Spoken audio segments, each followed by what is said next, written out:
Assalamualaikum warahmatullahi wabarakatuh. Saya Alin Aulia Zahwa dengan NIM akhir 047. Di sini saya akan mempresentasikan tugas kimia farmasi 2 yaitu mengenai spektrofotometri UV visible. Yang pertama, prinsip dasar metode spektrofotometri UV visible yaitu merupakan analisis fotometri berdasarkan absorpsi energi cahaya oleh molekul-molekul pada daerah sinar UV dan sinar tampak atau visible. Grafik hasil pengukuran molekul dengan spektrofotometri UV visible disebut spektrum UV visible atau kurva absorpsi radiasi UV visible. Selanjutnya, senyawa yang dapat dianalisis oleh spektrofotometri UV visible yaitu harus termasuk ke dalam senyawa organik, mampu melakukan transisi elektronik, memiliki gugus kromofor yaitu senyawa yang efektif dianalisis biasanya mengandung gugus kromofor yaitu gugus fungsi yang memiliki ikatan rangkap atau pasangan elektron bebas seperti gugus karbonil, ikatan rangkap terkonjugasi atau senyawa aromatik. Adanya gugus ini memungkinkan terjadinya transisi elektron N ke Pi bintang atau Pi ke Pi bintang yang menyerap cahaya di daerah UV visible dan memiliki gugus ausokrom, contohnya yaitu paracetamol, kofein, fenol, dan benzokain. Kemudian, orbital sigma. Orbital sigma itu merupakan ikatan kovalen tunggal yang kuat, terbentuk dari tumpang tindih langsung antar orbital atom atau orbital molekul yang terbentuk, yang simetris terhadap rotasi keliling ikatan. Elektron-elektron yang menempati orbital ini disebut elektron sigma. Ikatan jenuh pada suatu molekul yang tidak mempunyai atom dengan pasangan elektron bebas dibentuk oleh orbital sigma.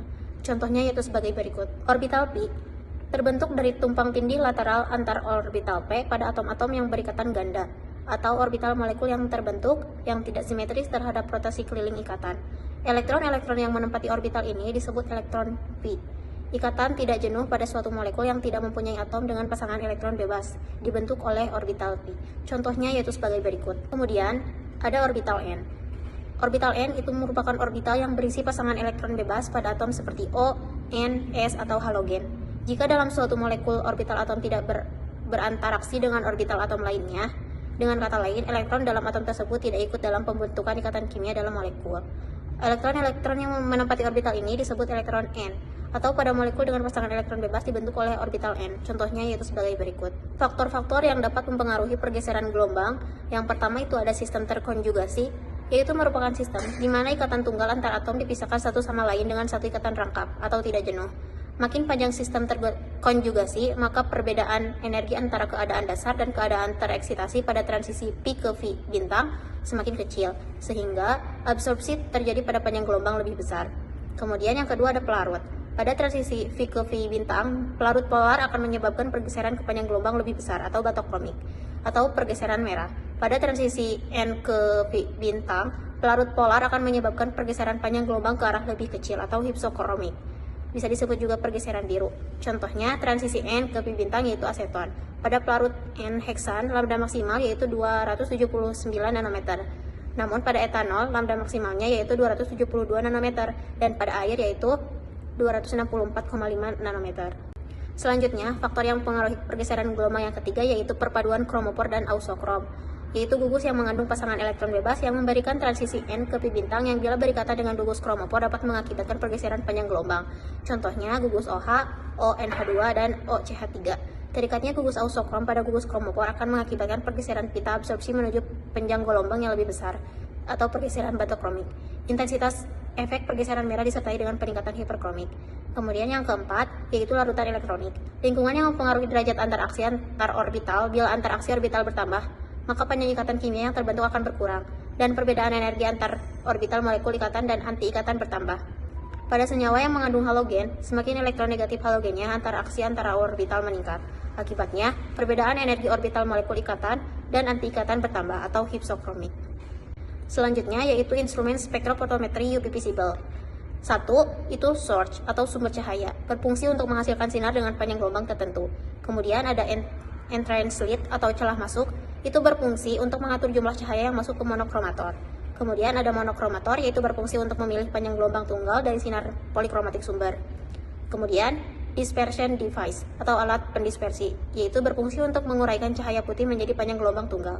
Kemudian exit slit atau celah keluar, berfungsi untuk memilih panjang gelombang tertentu yang akan diteruskan menuju sampel. Lalu ada sampel atau kupet, adalah tempat larutan sampel yang ditempatkan untuk diukur absorbansinya. Detektor Detektor berfungsi untuk mengubah energi cahaya yang diteruskan oleh sampel menjadi sinyal listrik.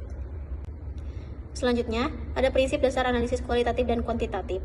Analisis kualitatif dengan spektrofotometri UV visible didasarkan pada kemampuan suatu senyawa untuk menyerap cahaya ultraviolet atau dari panjang gelombang 200 sampai 400 nanometer atau cahaya tampak dari panjang gelombang 400 sampai 800 nanometer pada panjang gelombang tertentu. Untuk senyawa yang tidak diketahui strukturnya atau senyawa baru, interpretasi data hasil spektrum dapat dilakukan sebagai berikut. Jika senyawa memiliki spektrum UV ketika diukur dapat dibuat dengan dugaan bahwa senyawa tersebut memiliki gugus kromopor atau ausokrom.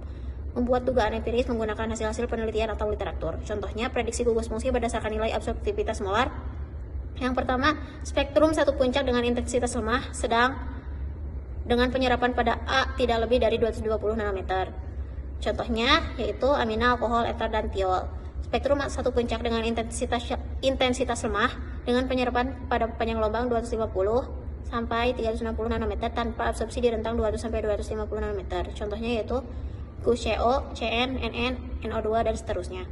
Kemudian spektrum dua puncak dengan intensitas sedang.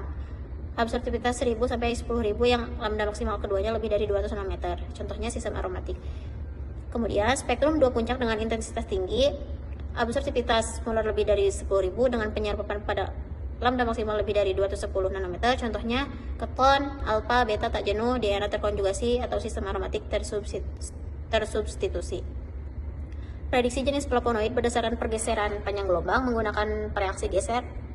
Dengan mengamati pergeseran spektrum UV, senyawa flavonoid menggunakan beberapa reaksi dapat dibuat dugaan jenis flavonoid dalam sampel kita. Reaksi geser yang umum digunakan adalah NaOme atau NaOH, NaOAC atau H3BO3, AlCl3, dan HCl. Contohnya, penambahan NaOMe atau NaOH menyebabkan batok kronik. Jika sampel mengandung flavon dan flavonol, akan terjadi pergeseran pada pita 1 sebesar 45-65 nanometer. Kelebihan metode spektrofotometri UV visible yaitu yang pertama, metodenya sensitif dan akurat, yang kedua, mudah digunakan, yang ketiga, cepat dan efisien, yang keempat, tidak merusak sampel, dan yang kelima, peralatannya mudah dioperasikan. Selanjutnya, untuk kekurangan metode spektrofotometri UV visible yaitu hanya dapat mengukur senyawa yang memiliki gugus kromopor dan ausokrom, cocok untuk sampel dalam keadaan tunggal. Untuk campuran butuh pemisahan atau dengan teknik khusus. Dan yang terakhir itu memerlukan kalibrasi dan kurva standar. Sekian presentasi dari saya. Mohon maaf bila ada kesalahan dan kekurangannya. Wassalamualaikum warahmatullahi wabarakatuh. Terima kasih.